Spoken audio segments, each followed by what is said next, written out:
장인어른, 죄송한데 부탁 하나 드릴게요. 무슨 일인가? 제가 지금 중요한 회의가 있어서 빠질 수가 없는데 제출할 서류가 제 책상 위에 있거든요. 그거 좀 가져다 주실 수 있으세요? 알았네. 어디로 가져다 주면 되나? 저희 사무실로 오시면 됩니다. 저희 과 비서실로 오세요. 아, 퀵 오셨죠? 여기 서류 놓고 가시면 됩니다. 에이, 무슨 퀵까지 시키고 그러세요. 아, 급해서요. 여기 서류 두시고 가시면 돼요. 그는 아무 말 없이 서류를 내려놓고 돌아섰습니다. 평생을 성실하게 살아온 그였지만 이런 모욕은 처음이었습니다. 집으로 돌아오는 길, 그의 가슴 속에는 딸에 대한 걱정과 함께 참을 수 없는 분노가 끓어올랐습니다. 여보, 무슨 일 있었어요? 사연을 듣고 난 후 각자의 의견을 댓글로 남겨주시기 바랍니다. 사소한 댓글이라도 사연자분에게 큰 힘이 될 수 있습니다. 각색될 수 있고 사연자분의 입장에서 구성될 수 있습니다. 그는 서울 변두리의 작은 집에서 태어났습니다. 아버지는 건설 현장 일용직 노동자였고 어머니는 야채 가게에서 일하며 세 남매를 키웠습니다. 장남으로서 그는 어린 시절부터 동생들을 챙기며 자랐고 고등학교를 졸업하자마자 취업 전선에 뛰어들었습니다. 도승아, 너라도 대학은 가야 하는 거 아니니?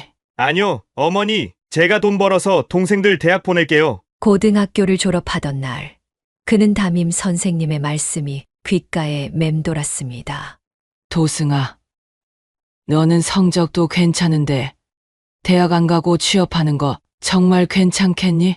하지만 그에게는 선택의 여지가 없었습니다.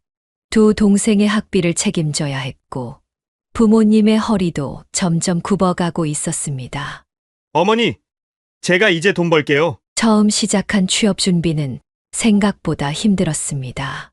고졸 사원을 뽑는 회사는 많지 않았고 대부분 작은 공장이나 식당 아르바이트뿐이었습니다.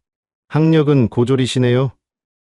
죄송하지만 매일 새벽 그는 구인신문을 들고 면접을 보러 다녔습니다. 때로는 하루에 3군데, 4군데를 뛰어다니기도 했습니다. 양복은 하나뿐이었지만 매일 아침 정성껏 다림질을 했습니다. 한 달, 2달이 지나도 취업은 되지 않았습니다. 부모님 눈치가 보여 저녁에는 집에 들어가지 못하고 공원 벤치에서 시간을 보내기도 했습니다. 그러던 어느 날 우연히 들른 작은 회사에서 기회가 왔습니다. 사장님은 그의 이력서를 보더니 고개를 갸웃했습니다. 자네, 왜 대학을 안 갔나? 동생들 학비를 벌어야 해서요. 동생들 위해서라 그래. 한번 써보지. 첫 월급은 생각보다 적었지만 그는 기뻤습니다. 드디어 가족들에게 보탬이 될 수 있다는 생각에 가슴이 벅찼습니다. 어머니, 제 첫 월급이에요. 통장을 건네받은 어머니의 눈시울이 붉어졌습니다. 아버지는 말없이 방으로 들어가셨지만 그날 밤 늦게 술 한 잔을 사주셨습니다. 회사에서는 그가 최연소 사원이었습니다. 선배들은 때로는 엄하게, 때로는 자상하게 그를 가르쳐 주었습니다. 커피 심부름부터 시작해서 복사, 서류 정리까지. 그는 모든 일을 마다하지 않았습니다. 퇴근 후에는 야간 자동차 학원에 다녔습니다. 영업사원이 되려면 운전면허가 필요했기 때문입니다. 밤늦게 집에 돌아와 교재를 보다 잠이 들어도 그는 행복했습니다. 이제 우리 도승이가 가장이구나. 어머니의 말씀에 그는 어깨가 으쓱했습니다. 이제 막 시작이었지만 그는 알았습니다. 이것이 자신의 길이라는 것을. 비록 계약은 가지 못했지만 성실함으로 인정받을 수 있다는 것을. 그는 성실함으로 인정받았습니다. 직장 동료들은 그의 끈기 있는 모습을 높이 평가했고 상사들은 그를 신뢰했습니다. 입사 2년차 회계부에 새로 온 여직원과 인연이 시작되었습니다. 점심시간에 우연히 마주친 그녀는 단정한 치마 정장 차림에 은은한 미소가 매력적이었습니다. 김도승 씨, 이번 영업 보고서 정리하느라 고생 많으셨어요. 아니에요. 제가 더 꼼꼼히 챙겼어야 했는데. 퇴근 후 우연히 같은 버스를 타게 되면서 그들의 대화는 깊어졌습니다. 그녀 역시 집안 형편이 넉넉지 않았고 두 동생의 학비를 걱정하는 맏딸이었습니다. 서로의 처지가 비슷했기에 대화는 더욱 공감되었습니다. 저도 동생들 때문에 지금 이렇게 일하고 있어요. 그렇군요. 우리 참 비슷하네요. 연애는 자연스럽게 시작되었습니다. 점심시간에 도시락을 나눠 먹고 퇴근길에 작은 분식집에서 떡볶이를 함께 먹는 소소한 데이트가 이어졌습니다. 휴일에는 공원을 함께 걸으며 미래를 이야기했습니다. 1년의 연애 끝에 그들은 결혼을 결심했습니다. 양가 부모님들은 가난한 살림이지만 서로를 아끼며 살겠다는 두 사람의 다짐에 축복을 보냈습니다. 앞으로 열심히 살면서 행복하게 지내자. 응. 서로 믿고 의지하면서 살자. 결혼 후 처음 3개월은 신혼의 단꿈에 젖어 행복했습니다. 그러나 임신 소식과 함께 찾아온 심한 입덧은 그녀를 힘들게 했습니다. 회사에서도 자주 구토를 하게 되자 결국 그녀는 퇴사를 결정했습니다. 여보, 미안해. 내가 좀 더 버텨볼걸. 괜찮아. 지금은 아기랑 내 건강이 더 중요해. 그는 퇴근 후 장을 보고 집안일을 도우며 아내를 챙겼습니다. 월급은 넉넉지 않았지만 검소한 생활 속에서도 그들은 서로를 위로하며 행복을 찾아갔습니다. 두 남매는 중학교에 진학하면서 더욱 열심히 공부했습니다. 아들은 수학과 과학을 좋아했고 딸은 영어와 국어에 특별한 재능을 보였습니다. 방과 후에는 도서관에 가서 늦게까지 공부하는 성실한 학생이었습니다. 그의 걱정과는 달리 두 남매는 서로를 의지하며 학업에 매진했습니다. 오빠는 동생의 수학 문제를 도와주었고 동생은 오빠의 영어 숙제를 봐주었습니다. 중간고사와 기말고사에서 두 남매는 항상 상위권을 유지했습니다. 성적표를 받아오는 날이면 아내는 행복한 미소를 지었습니다. 그녀의 고된 청소 일이 헛되지 않았음을 확인하는 순간이었습니다. 고등학교에 입학한 후에도 두 남매의 성실함은 변함이 없었습니다. 아들은 이과 계열에서 두각을 나타냈고 딸은 문과에서 우수한 성적을 거두었습니다. 담임 선생님들은 학부모 상담 때마다 칭찬을 아끼지 않았습니다. 두 남매가 서로 의지하면서 공부하는 모습이 참 보기 좋습니다. 방학 때는 용돈을 벌기 위해 아르바이트도 시작했습니다. 주변에서 마트를 운영하고 있는 사촌의 가게에서 일을 시작했습니다. 처음 받은 월급으로 부모님께 작은 선물을 사왔을 때 그의 마음은 뭉클했습니다. 아빠, 이거 첫 월급으로 산 거예요. 고마워, 아들. 근데 너희가 써야지. 아니에요. 제가 더 드리고 싶은데 이게 다예요. 수능을 앞두고 두 남매는 더욱 열심히 공부했습니다. 새벽에 일어나는 아내를 보며 더 열심히 해야겠다는 다짐을 했고 퇴근 후 피곤한 모습의 아버지를 보며 응원의 마음을 다졌습니다. 드디어 수능 날이 왔습니다. 아들은 서울의 유명 공과대학에, 딸은 상위권 문과대학에 합격했습니다. 합격 소식을 들은 날, 온 가족이 모여 오랜만에 외식을 했습니다. 여보, 우리가 이런 날도 보내. 그래, 애들이 잘 자라줘서 정말 다행이야. 대학 입학 후에도 두 남매는 아르바이트를 계속하며 등록금의 일부를 스스로 마련했습니다. 장학금도 받아 부모님의 부담을 덜어주었습니다. 그들의 성실함과 책임감은 대학 생활에서도 빛을 발했습니다. 두 남매의 성공적인 대학 생활을 보며 그와 아내는 그동안의 고생이 모두 보답받는 기분이었습니다. 대학교에 입학한 두 남매는 각자의 전공에서 두각을 나타냈습니다. 아빠, 이번에 해외 인턴십에 합격했어요. 정말? 우리 아들 대단하다. 아들은 3학년 여름방학 때 미국의 한 기업에서 인턴으로 일할 기회를 얻었습니다. 영어 실력과 전공 지식을 인정받아 현지 회사에서 입사 제안을 받았습니다. 딸 역시 전공을 살려 대기업 인턴십에 참여했고 뛰어난 실력을 인정받아 조기 채용이 확정되었습니다. 여보, 우리 딸 취업 확정됐대. 그래? 이제 내가 고생한 보람이 있네. 주말이면 두 남매는 도서관에서 함께 공부했습니다. 아들은 해외 취업을 목표로 토익과 전공 공부를, 딸은 회사 입사를 앞두고 자격증 공부를 했습니다. 이번 주말에도 도서관 가지? 응. 그래야지. 그들의 노력은 곧 결실을 맺었습니다. 아들은 미국 기업의 정규직 오퍼를 받았고, 딸은 입사하자마자 신입사원 교육에서 1등을 차지했습니다. 우리 애들 이제 다 컸네. 그래, 걱정했던 것보다 잘 자라줬어. 아들은 미국으로 떠나기 전 그동안 모아둔 돈으로 부모님께 작은 선물을 준비했습니다. 아빠, 엄마, 이거 제가 번 돈으로 산 거예요. 이런 거 사지 말고 내가 써야지. 저 이제 돈 벌 수 있으니까 걱정하지 마세요. 딸은 입사 후 첫 월급으로 부모님을 고급 한정식 집으로 모셨습니다. 그동안 청소 일을 하며 고생하신 어머니를 위해 특별히 예약한 자리였습니다. 엄마, 이제는 제가 엄마 고생시켜 드린 만큼 효도할게요. 두 남매의 성공을 지켜보며 그들 부부의 눈시울은 붉어졌습니다. 새벽 청소로 굳어진 아내의 손을 잡으며 그는 깊은 안도의 한숨을 내쉬었습니다. 주말마다 딸이 찾아와 집안일을 도왔고 아들은 화상통화로 안부를 전했습니다.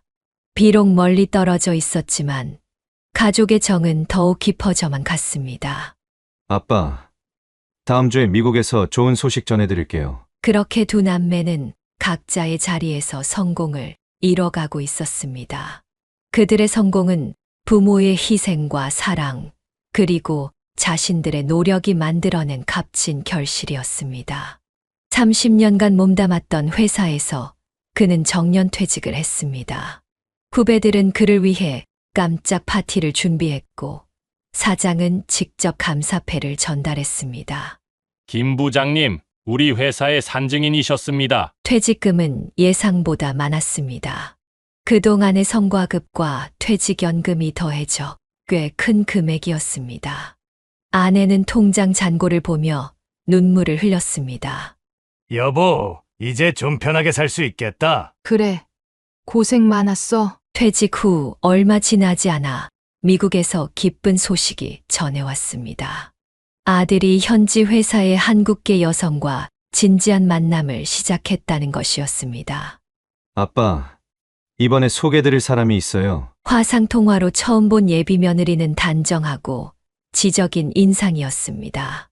소프트웨어 엔지니어로 일하는 그녀는 아들과 같은 회사, 다른 부서에서 일하고 있었습니다. 아버님, 어머님, 처음 뵙겠습니다. 결혼식은 샌프란시스코의 작은 교회에서 열렸습니다. 그와 아내는 생애 처음으로 해외여행을 했고 푸른 태평양을 바라보며 감격스러워했습니다. 여보, 우리가 이런 날도 보내. 결혼식 날 신부 측 부모님도 한국 계셨기에 대화가 술술 풀렸습니다. 며느리의 아버지는 실리콘밸리에서 성공한 벤처기업가였고 어머니는 대학 교수였습니다. 1년 후 첫 손주가 태어났다는 소식을 받았습니다. 아들은 매일같이 아기 사진을 보내왔고 화상통화로 손주의 웃음소리를 들려주었습니다. 아빠, 우리 아기가 아빠 눈썹을 닮았대요. 둘째 손주가 태어났을 때는 그와 아내가 직접 미국을 방문했습니다. 한 달 동안 손주들을 돌보며 행복한 시간을 보냈습니다. 할아버지, 할머니. 서툰 한국말로 부르는 손주들의 목소리에 그들의 마음은 녹아내렸습니다. 며느리는 한국 음식을 배워 시부모님의 입맛을 맞춰주었고 아들은 주말마다 부모님을 관광지로 모셨습니다. 아버님, 어머님, 다음에 또 오세요. 그래, 우리 며느리가 이렇게 잘해주니 또 오고 싶구나. 귀국 후에도 손주들의 사진과 동영상은 매일같이 도착했습니다.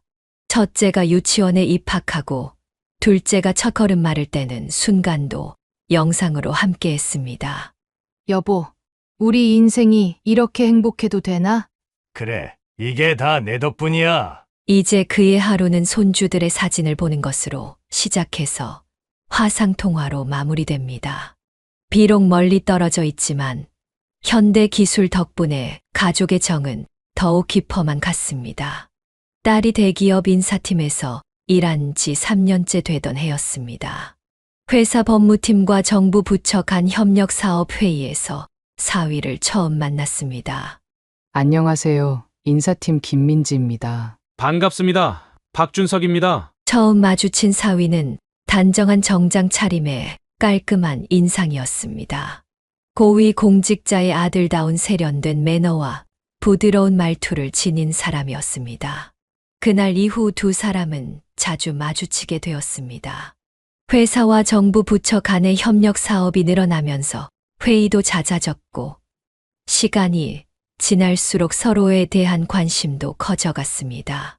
김 과장님, 오늘 회의 끝나셨나요? 저도 이제 들어가려고 하는데 우연히 같은 방향이라는 것을 알게 된 후 퇴근길에 함께 걷는 일이 잦아졌습니다. 딸은 사위의 지적인 대화와 따뜻한 배려에 점점 마음이 기울었습니다. 행정관님은 어떻게 공직자의 길을 선택하셨어요? 3대째 공직자 집안이에요. 아버지의 뜻을 이어받고 싶었죠. 회사에는 금방 소문이 났습니다. 하지만 주변의 시선은 그리 곱지 않았습니다. 고위 공직자의 아들이자 유망한 젊은 관료와 회사 직원의 만남이라는 것이 화제가 된 것입니다. 민지 씨, 박 행정관님이랑 진전이 있나 봐요? 네, 아직은 서로 알아가는 중이에요. 사위는 주변의 시선에도 아랑곳하지 않고 당당하게 딸을 대했습니다. 점심시간에 약속을 잡아 함께 식사를 하고 퇴근 후에는 카페에서 이야기를 나누는 시간이 많아졌습니다. 민지 씨 부모님께 인사드리고 싶은데 어떠세요? 그렇게 반년간의 만남 끝에 사위는 정식으로 만남을 신청했습니다.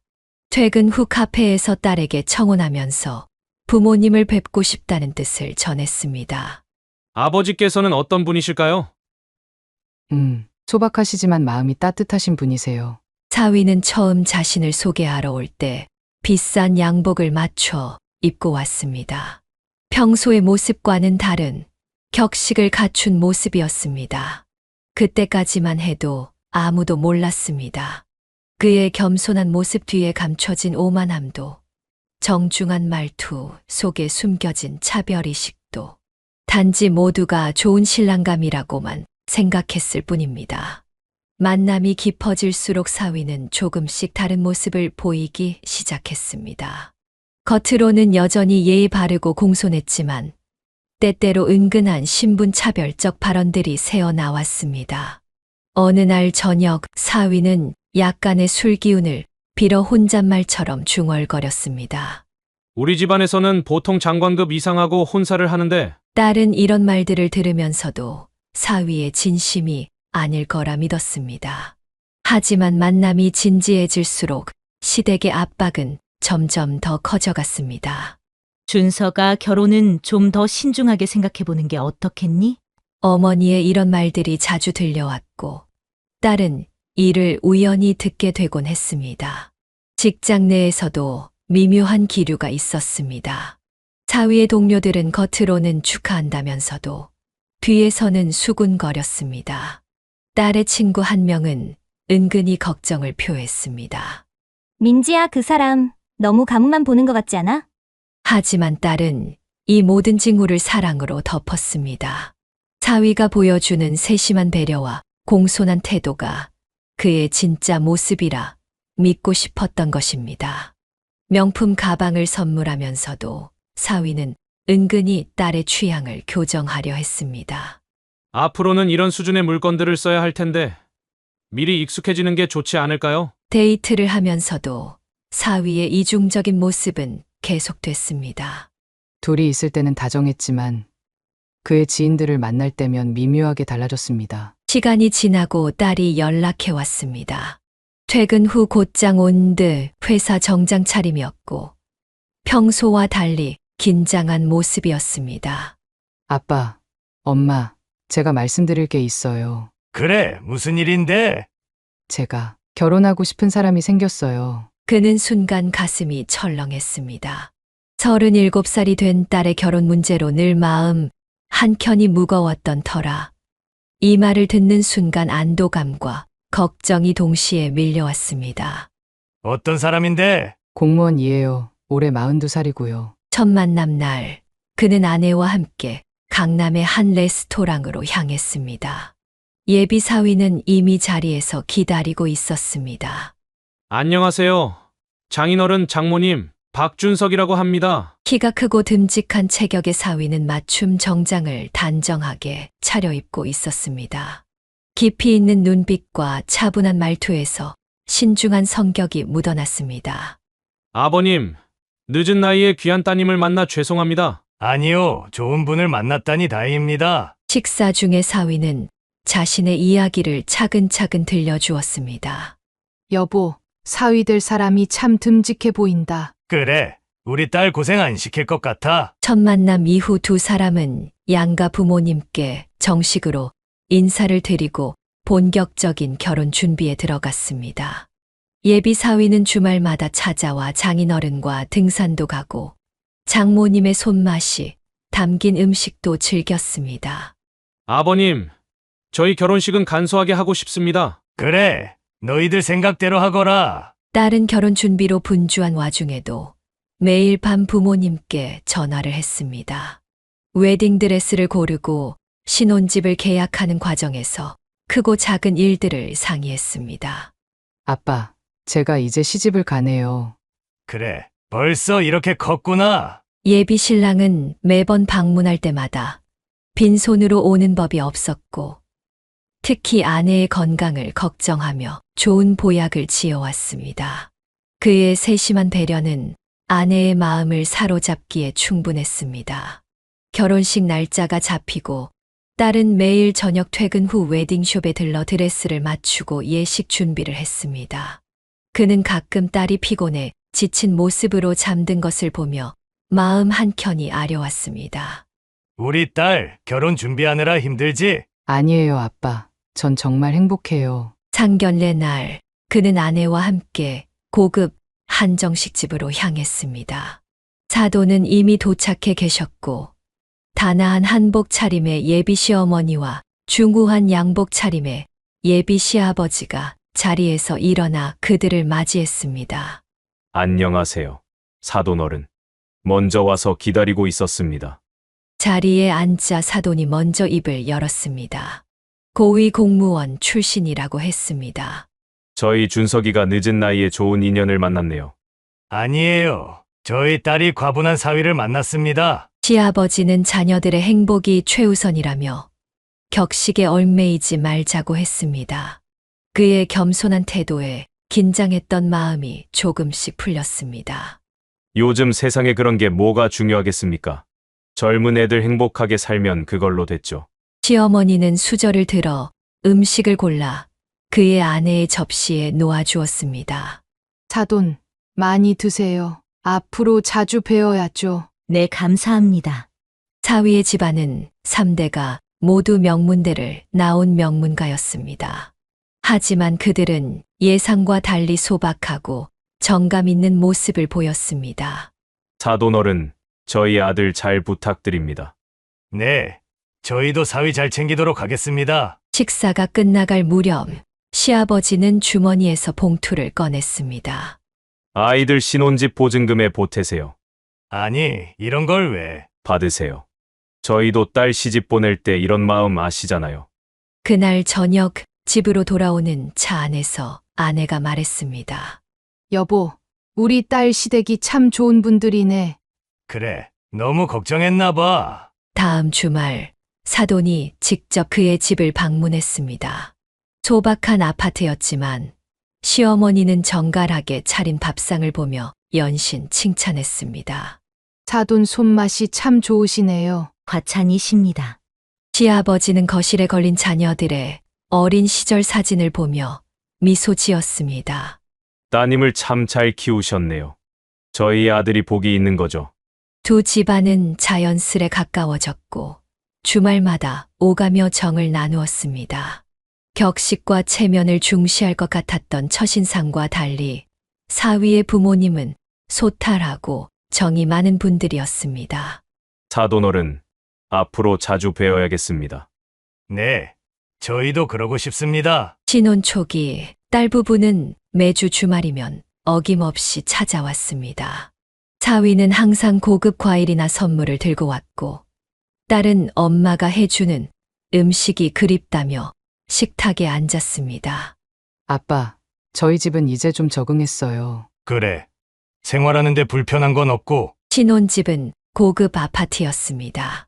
사위는 딸을 위해 인테리어도 새로 했다며 자랑했고 딸은 행복한 미소를 지었습니다. 여보, 우리 딸 잘 살고 있는 것 같아 다행이다. 그러게 걱정했는데 괜히 했나 봐. 그러나 한 달이 지나자 딸 부부의 방문이 뜸해졌습니다. 전화도 잘 받지 않았고 문자에도 늦게 답장이 왔습니다. 아빠, 죄송해요. 요즘 회사 일이 너무 바빠서. 그는 딸의 변화가 마음에 걸렸지만 세대기의 적응기라 생각하며 넘겼습니다. 아내는 매일 전화를 걸어보았지만 딸은 피곤하다며 짧게 통화를 끝냈습니다. 2달이 지났을 때 사위가 퇴근 후 혼자 찾아왔습니다. 장인어른, 장모님, 좋은 소식이 있습니다. 무슨 일인가? 민지가 임신했습니다. 순간 아내의 눈시울이 붉어졌습니다. 딸의 연락이 뜸했던 이유를 이제야 알게 된 것입니다. 그래서 그동안 연락도 잘 안 되고. 네, 입덧이 심해서 고생하고 있습니다. 다음 날 그는 아내와 함께 딸의 집을 찾았습니다. 소파에 누워있는 딸은 평소보다 야위어 보였습니다. 엄마, 너무 힘들어요. 그래, 엄마도 너 낳을 때 입덧 심했었어. 사위는 출장이 잦아 밤늦게 들어오는 경우가 많다고 했습니다. 아내는 그날부터 매일 딸의 집으로 가 반찬을 해주고 집안일을 도왔습니다. 여보, 나도 참 힘들었는데 우리 딸도 고생이네. 그래도 이제 곧 예쁜 손주도 볼 수 있잖아. 그렇게 시작된 딸의 임신 생활은 순탄치만은 않았습니다. 입덧이 심해 직장도 휴직을 해야 했고 사위는 바쁜 업무로 집을 비우는 날이 많았습니다. 입덧이 한창이던 딸을 위해 가족 식사 자리가 마련되었습니다. 사위는 평소와 달리 술을 과하게 마셨고 얼굴이 붉어질 때쯤 돌연 태도가 변했습니다. 장인어른, 제가 솔직히 좀 할 말이 있습니다. 그의 말투에서 존중의 기색은 사라져 있었습니다. 뭔가. 제가 사실 처가가 이 정도일 줄은 몰랐습니다. 순간 식탁의 공기가 얼어붙었습니다. 사위는 와인잔을 비우며 계속 말을 이었습니다. 저희 집안하고 너무 차이가 나잖아요. 아버님은 평생 월급쟁이로 사시고 딸이 급히 말을 막으려 했지만 사위는 아랑곳하지 않았습니다. 여보, 그만해. 뭘 그만해? 난 사실대로 말하는 거야. 장모님은 지금도 건물 청소하시잖아? 우리 엄마 친구들한테 뭐라고 말해? 그의 얼굴이 순간 굳어졌습니다. 아내는 손을 떨며 숟가락을 내려놓았습니다. 청소가 뭐가 부끄러운 일이라고 그러시나. 부끄럽죠. 당연히 부끄럽죠. 내가 고위 공직자 집안의 자제로 이런 처가를 둘 줄 알았겠습니까? 사위는 이제 완전히 취해 목소리를 높였습니다. 애초에 내가 잘못 선택한 거야. 돈이라도 있으면 모를까. 이런 처가를 두다니. 딸이 울음을 터뜨렸습니다. 여보, 제발 그만해. 아버지, 어머니, 죄송해요. 죄송하기는 뭐가 죄송해? 내가 시집 와서 우리 집안 격이 떨어진 게 죄송한 거 아니야? 그 순간 그는 자리에서 벌떡 일어났습니다. 30년 동안 참아왔던 분노가 치밀어 올랐습니다. 험한 꼴 보지 말고 나가게. 뭐라고요? 당장 이 자리에서 나가라고. 사위는 비틀거리며 일어섰습니다. 취기 어린 눈으로 그를 비웃듯 바라보았습니다. 그래요. 나가죠. 어차피 이런 자리 오고 싶지도 않았어요. 딸이 사위의 팔을 잡았지만 그는 거칠게 뿌리쳤습니다. 사위가 나간 후 식당에는 무거운 정적만이 남았습니다. 딸은 오열했고 아내는 딸을 붙잡고 울었습니다. 아빠, 저 어떡해요. 그는 아무 말도 할 수 없었습니다. 단정했던 사위의 첫인상, 겸손해 보였던 모습, 그 모든 것이 거짓이었다는 사실에 가슴이 찢어지는 듯 했습니다. 여보, 우리 딸이 왜 이런 일을 당해야 하나? 그날 밤, 그는 한숨도 잘 수 없었습니다. 창밖을 바라보며 딸의 앞날을 걱정했습니다. 임신 중인 딸이 받았을 상처를 생각하니 가슴이 무너져 내렸습니다. 사위의 돌변은 여러 사건들이 복합적으로 얽혀 일어난 일이었습니다. 결혼 직후부터 사위의 직장에서는 미묘한 기류가 흘렀습니다. 시아버지는 공직에서 물러나게 되었습니다. 준서가, 이제 너라도 가문의 자존심을 지켜야 한다. 아버지의 이 말은 그에게 큰 부담으로 작용했습니다. 고위직 진출을 바라보던 그의 꿈도 흔들리기 시작했고, 어머니는 더욱 빈번히 찾아와 며느리를 다그쳤습니다. 준서가 엄마 친구 며느리들은 다들 장관급 집안이라 품위가 남다르더구나. 이런 어머니의 말들이 그의 마음속 깊이 자리 잡았습니다. 술만 마시면 혼잣말처럼 중얼거렸습니다. 내가 왜 이런 선택을 한 거지? 딸은 이런 말들을 들으면서도 혼자 삭히며 지냈습니다. 임신 초기에 힘든 시기였지만 시댁에 티를 내지 않으려 애썼습니다. 하지만 심한 입덧으로 집안일을 제대로 하지 못하게 되자 사위의 불만은 더욱 커져갔습니다. 매주 찾아오는 시어머니는 며느리의 살림살이를 검사하듯 살폈습니다. 집안의 분위기부터 며느리의 옷차림까지 모든 것이 문제가 되었습니다. 아들, 이렇게 살림을 하면 쓰나 너희 아버님 다시 정계에 진출하실 텐데. 정계에서의 실각, 법조계의 진출의 어려움, 어머니의 잔소리가 겹치면서 사위의 속에는 분노가 쌓여갔습니다. 겉으로는 여전히 예의 바른 사위였지만 술만 마시면 본색이 드러나기 시작했습니다. 특히 안사돈의 모임에서 있었던 일은 결정적이었습니다. 전직 장관 부인이었던 한 친구가 아내를 우연히 보았다는 이야기를 꺼낸 것입니다. 준서가, 어제 내 장모님이 청소하시는 건물에 내가 들렀었는데. 이 말은 그의 자존심에 큰 상처를 남겼습니다. 고위 공직자 집안의 자제로서 장모가 건물 청소부라는 사실이 그의 체면을 구기게 했습니다. 여보, 당신도 좀 노력해봐. 이게 뭐야? 이런 일상이 반복되면서 그의 속에 켜켜이 쌓였던 분노와 불만이 폭발할 기회만을 노리고 있었습니다. 그리고 그 기회는 가족 식사 자리에서 찾아왔습니다. 술자리 사건 이후 딸은 스트레스로 인한 전치태반 증세로 입원하게 되었습니다. 사위는 병원에 거의 찾아오지 않았고 매일 아내가 병간호를 도맡아 했습니다. 어느 날 오후 갑자기 사위에게서 전화가 왔습니다. 장인어른, 죄송한데 부탁 하나 드릴게요. 무슨 일인가?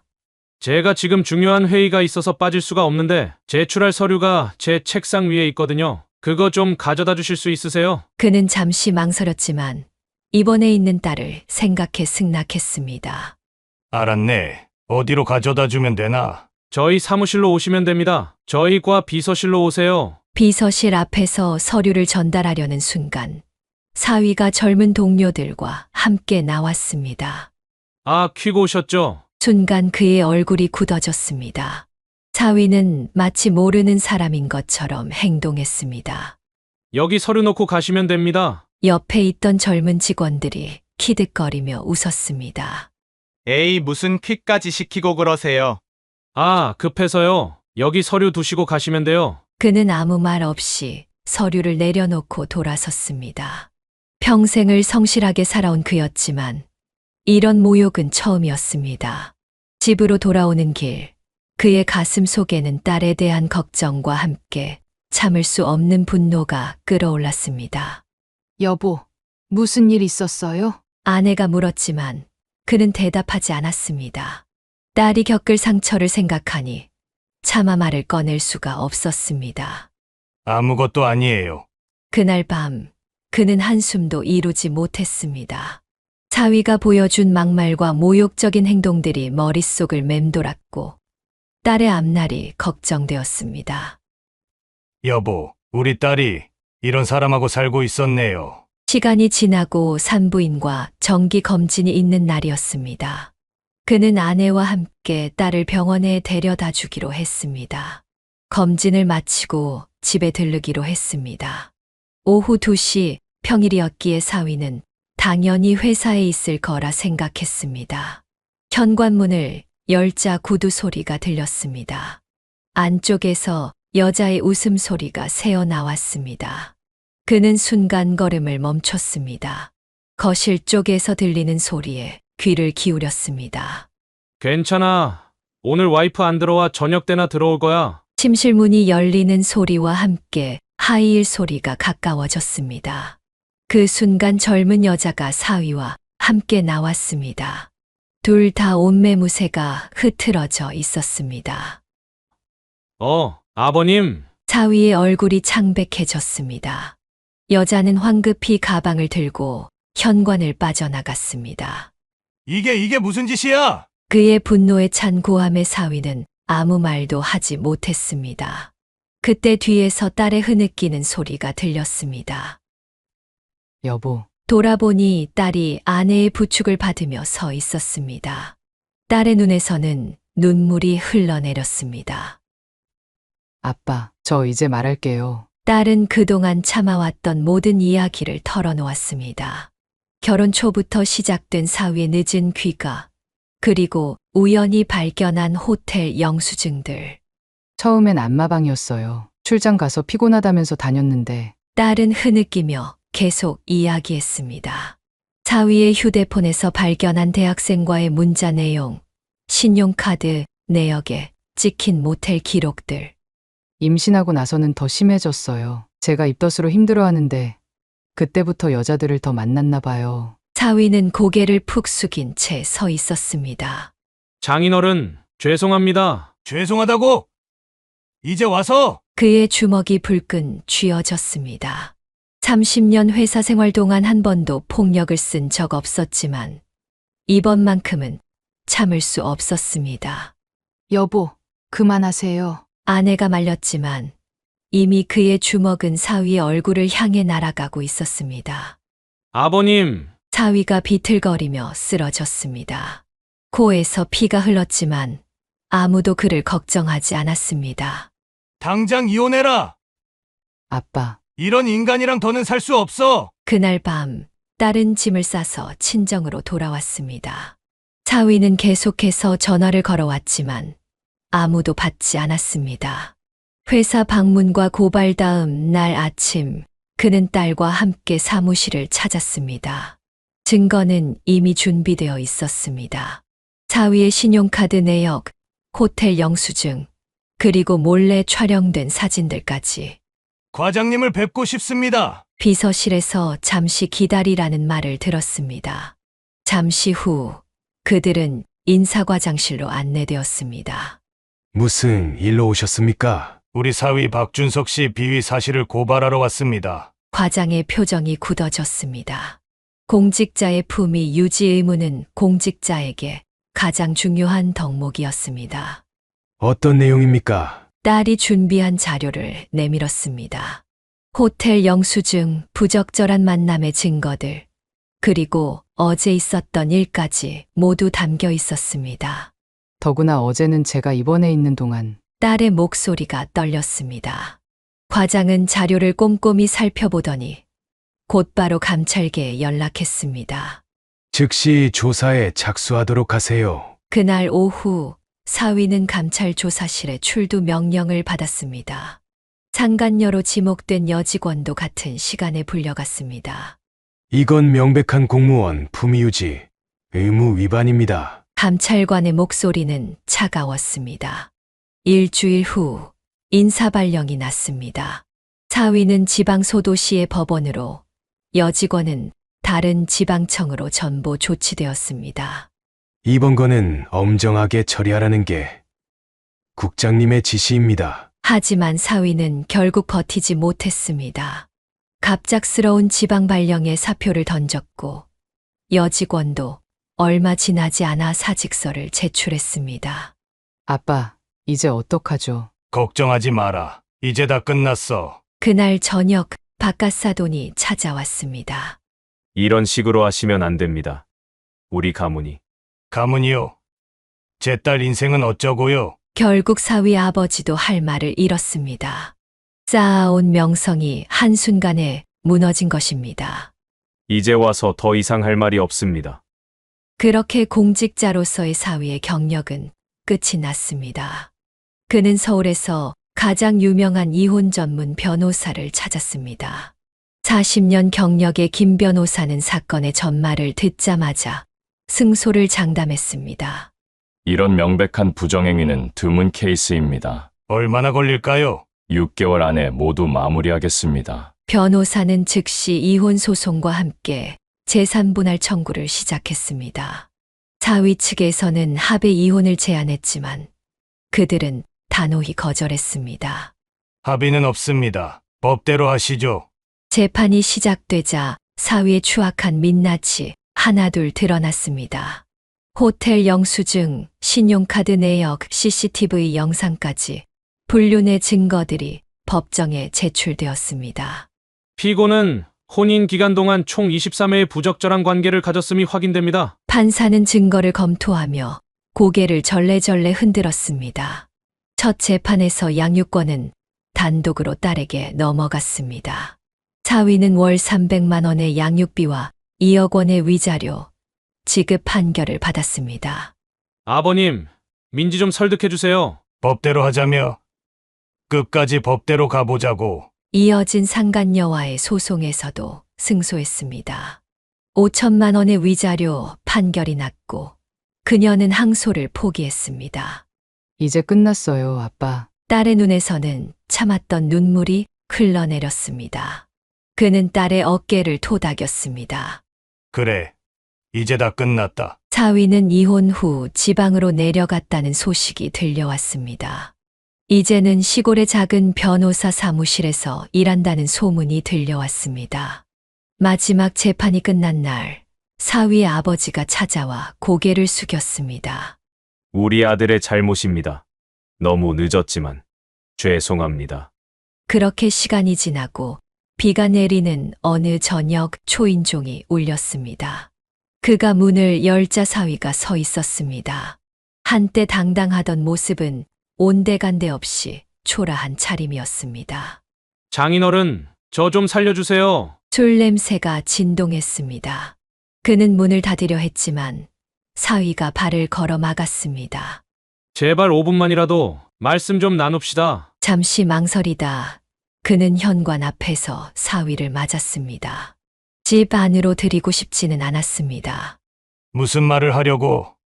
저 지방에서 작은 변호사 사무실에서 일하는데 잘 안 됩니다. 위자료도 마련하기 힘들고. 비에 젖은 사위의 머리카락에서 물방울이 뚝뚝 떨어졌습니다. 그래서 좀 봐주실 수 없을까요?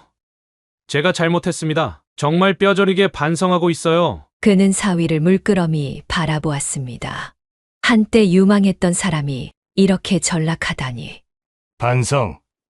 내 딸 가슴에 대못 박을 때는 언제고? 죄송합니다. 제가 미쳤었나 봅니다. 사위가 무릎을 꿇으려 하자 그는 손을 들어 막았습니다.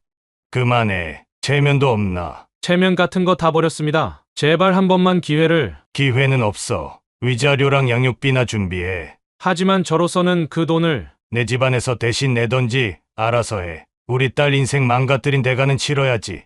사위는 고개를 푹 숙였습니다. 장인어른, 제가 잘못했습니다. 진심으로 사과드립니다. 사과는 필요 없다. 법원 판결대로만 해. 그때 안에서 딸의 목소리가 들렸습니다. 아빠, 누구예요? 사위의 눈빛이 흔들렸습니다. 그는 재빨리 문을 닫았습니다. 아무도 아니다. 그날 밤 비는 계속 내렸습니다. 창밖으로 사위가 떠나는 뒷모습이 보였습니다. 한때 자랑스러웠던 사위, 이제는 낯선 사람이 되어 비 속으로 사라져갔습니다. 여보, 누구였어요? 모르는 사람이야. 아내는 알면서도 모른 척했습니다. 둘 다 딸이 상처받지 않기를 바랐기 때문입니다. 사위는 더 힘든 생활을 보내고 있었습니다. 한때 고위 공무원이었던 사위였습니다. 술집 주인이 그를 부축해 일으켰습니다. 찢어진 양복에서는 술 냄새가 진동했고 구두는 몇 달째 닦지 않은 듯 흙먼지로 가득했습니다. 저 사람 옛날에 고위공무원이었다면서요? 그래. 집안 자체가 엘리트 집안이었대. 근데 바람 피우다 걸려서 쫓겨났지. 양육비와 위자료는 이제 6개월째 연체였습니다. 월급의 대부분이 술값으로 나갔고 법원에서는 매주 독촉장이 날아왔습니다. 가끔은 채권 추심원들이 찾아와 문을 두드렸습니다. 박준석 씨, 이러시면 안 됩니다.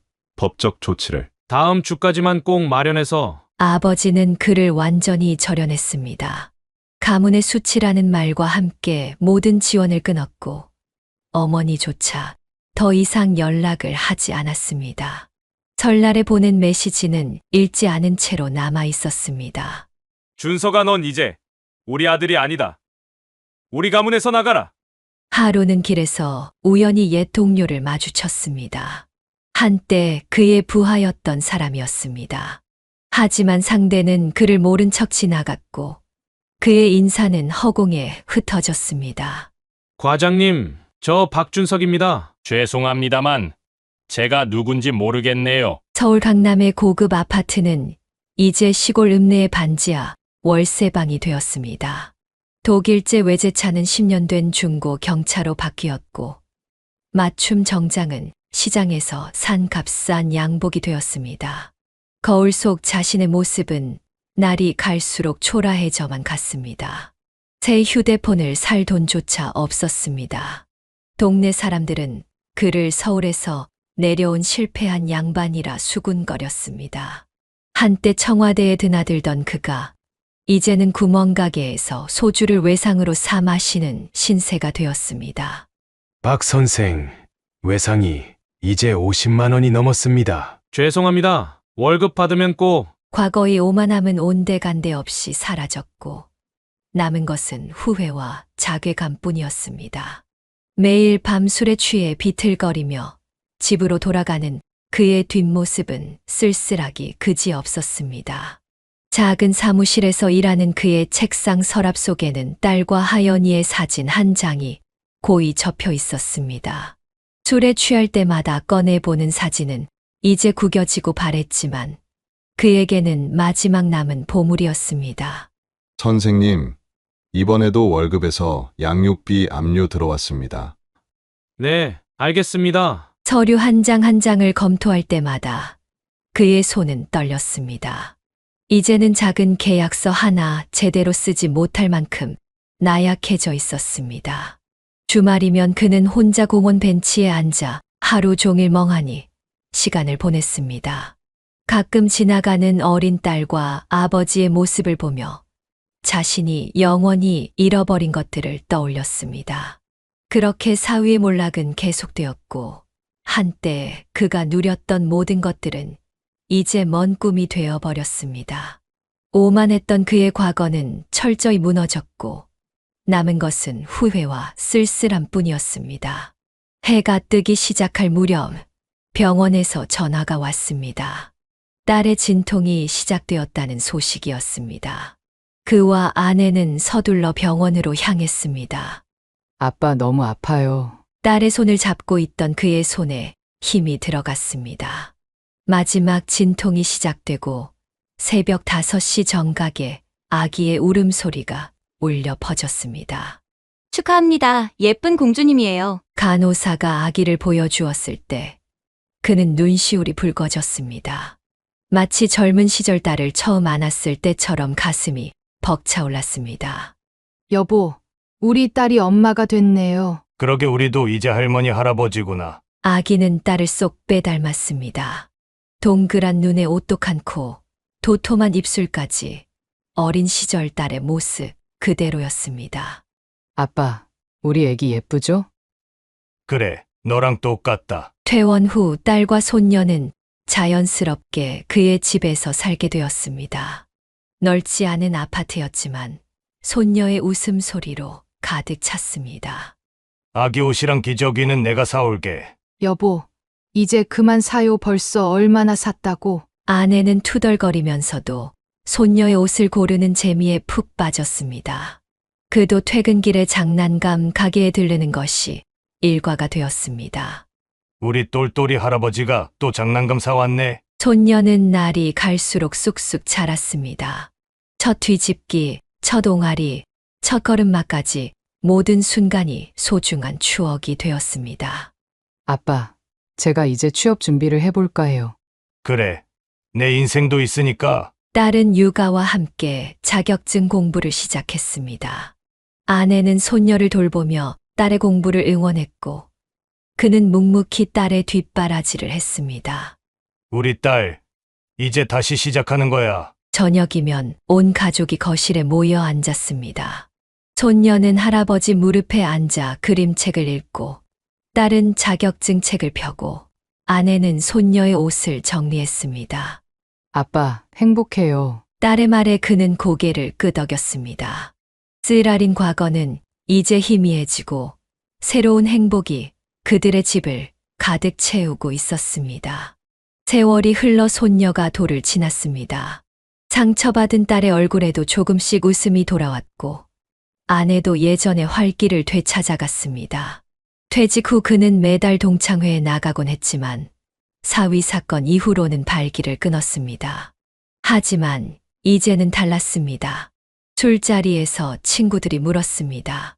도승아, 요즘은 어떻게 지내나? 손녀 보느라 정신없어. 그래도 얼굴이 좋아 보이네. 잔을 기울이며 그는 지난 날을 돌아보았습니다. 딸의 결혼식 때 느꼈던 기쁨, 그리고 이어진 배신과 아픔. 하지만 이제는 그 모든 것이 먼 이야기처럼 느껴졌습니다. 이제는 뭐 지나간 일이지. 손녀는 잘 크나? 그럼 얼마나 예쁜데. 자랑스럽게 손녀 사진을 보여주는 그의 얼굴에는 행복이 가득했습니다. 우리 손녀 잘 키워서 훌륭한 사람 만들어야지. 친구들은 그의 말에 따뜻한 미소를 지었습니다. 그래. 이제 앞만 보고 가는 거야. 집으로 돌아오는 길, 달빛이 유난히 밝았습니다. 현관문을 열자 손녀가 달려와 안겼습니다. 할아버지! 그는 손녀를 품에 안고 딸을 바라보았습니다. 이제 딸의 눈빛에는 예전의 생기가 돌아와 있었습니다. 아빠, 오늘 동창회 즐거우셨어요? 그래. 오랜만에 마음 편히 술 한잔 했다. 거실에 앉아 손녀와 그림책을 읽어주는 동안 그는 마음속으로 다짐했습니다. 이제는 더 이상 과거에 얽매이지 않고 오직 이 작은 손녀와 가족들의 행복을 위해 살아가리라고. 할아버지, 내일도 책 읽어주세요. 그래. 우리 손녀. 할아버지가 매일매일 읽어줄게. 아침 일과를 시작하며 그는 거울 앞에 섰습니다.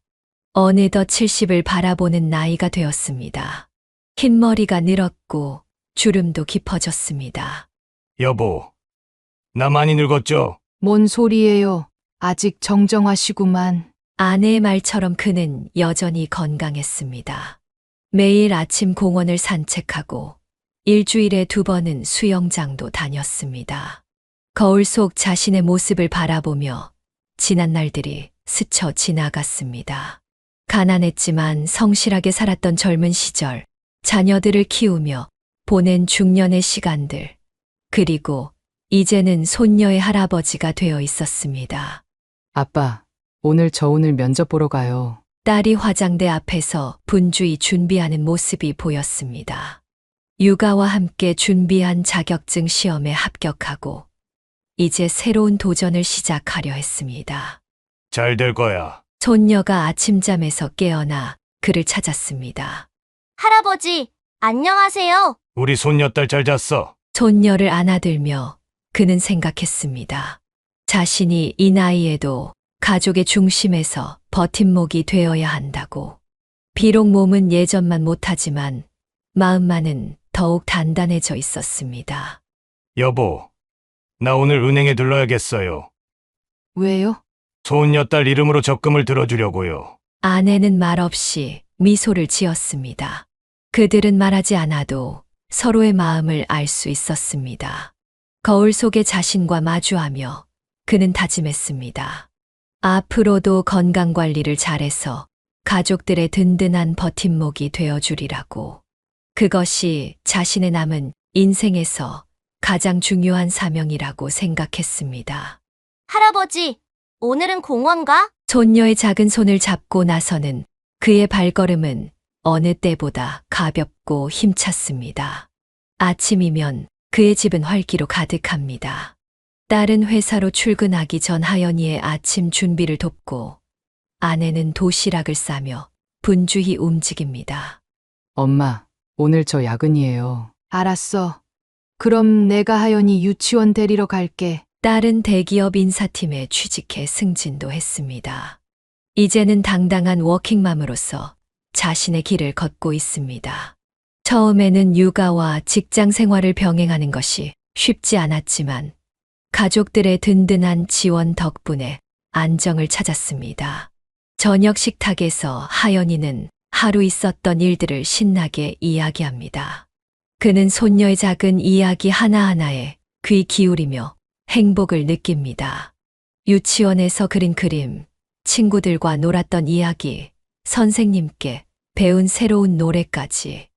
우리 하연이가 이제 많이 컸네. 매일 아침 그는 하연이를 유치원에 데려다 주는 것을 일과로 삼았습니다.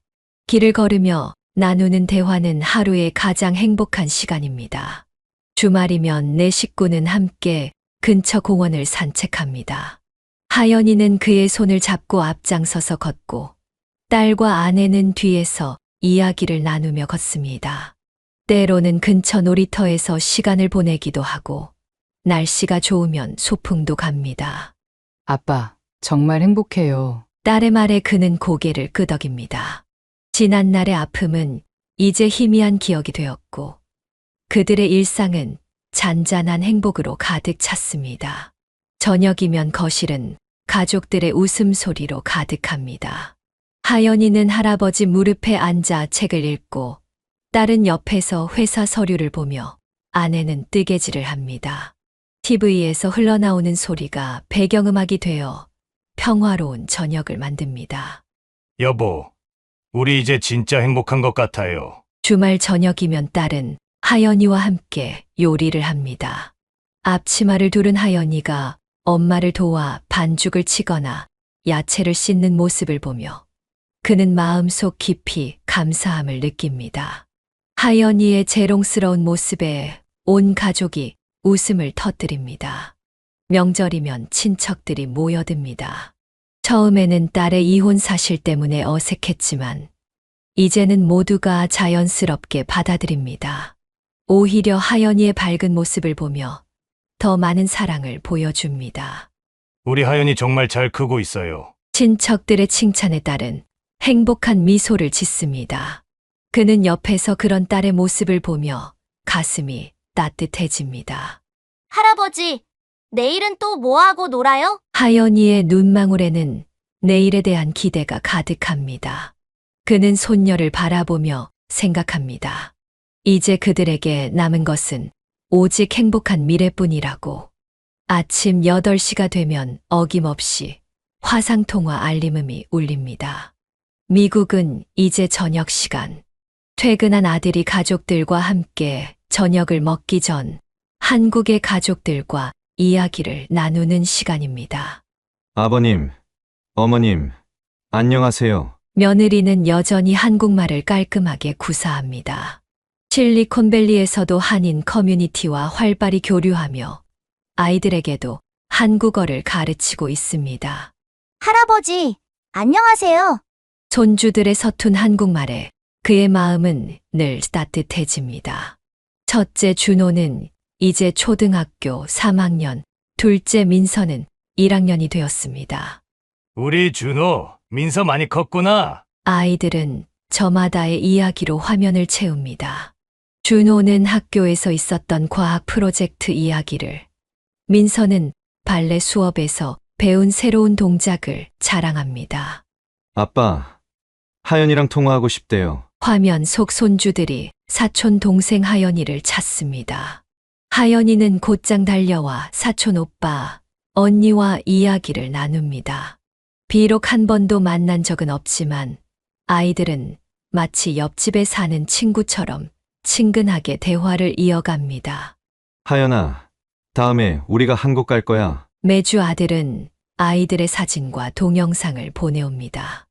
운동회에서 달리기를 하는 준호의 모습, 학교 합창단에서 노래하는 민서의 영상. 그는 매일 밤 손주들의 사진을 보며 하루를 마무리합니다. 미국 손주들은 한국의 문화에 대해 특별한 관심을 보입니다. 며느리가 보내준 영상 속에서 준호는 태권도 도장에서 열심히 수련하고 있었고, 민서는 한국 드라마를 보며 한글을 배우고 있었습니다. 아버님, 저희가 이번에 추석 때 한국에 가려고 해요. 아들의 말에 그의 눈시울이 붉어졌습니다. 그래, 얼른 와서 하연이도 만나고. 준호와 민서는 사촌 동생 하연이를 직접 만날 생각에 들떠 있었습니다. 화상으로만 보던 사촌을 실제로 만난다는 설렘에 매일 밤 한국어 공부를 한다고 했습니다. 할아버지, 저희가 가면 삼계탕 해주세요. 아이들의 순수한 한국말에 온 가족이 웃음을 터뜨립니다. 비록 멀리 떨어져 있지만 현대 기술은 그들을 가깝게 이어주고 있었습니다. 아버님, 어머님, 저희가 보낸 선물 받으셨죠? 아들 내외는 한 달에 한 번씩 꼭 한국의 부모님께 선물을 보냅니다. 건강식품이나 영양제를 잊지 않고 보내주는 것이 며느리의 특별한 효도였습니다. 그는 매일 밤 태평양 건너에 있는 가족들을 위해 기도합니다. 아들이 하는 사업이 잘 되기를, 며느리가 건강하기를, 그리고 손주들이 바르게 자라기를. 여보, 우리 복 받은 것 같아요. 아내의 말에 그는 고개를 끄덕입니다. 멀리 있는 가족이지만 서로를 생각하는 마음만큼은 그 어느 때보다 가까웠습니다. 시간은 모든 것을 치유한다는 말처럼 그의 가족은 이제 완전히 새로운 일상을 맞이했습니다. 아침이면 하연이의 제잘거림으로 하루가 시작되고, 저녁이면 딸의 퇴근을 기다리며 온 가족이 저녁 식탁에 모입니다. 할아버지, 나 오늘 유치원에서 상 받았어요. 하연이는 날이 갈수록 더 밝고 씩씩하게 자라났고, 딸은 직장에서 인정받는 능력 있는 워킹맘이 되었습니다. 아내는 손녀를 돌보며 제2의 전성기를 맞이한 듯 활기가 넘쳤습니다. 미국의 아들 가족과도 더욱 가까워졌습니다. 화상통화로 만나는 준호와 민서는 이제 한국말도 제법 늘어 사촌 동생 하연이와 수다를 떨 수 있게 되었습니다. 그는 이제 더 이상 과거를 돌아보지 않습니다.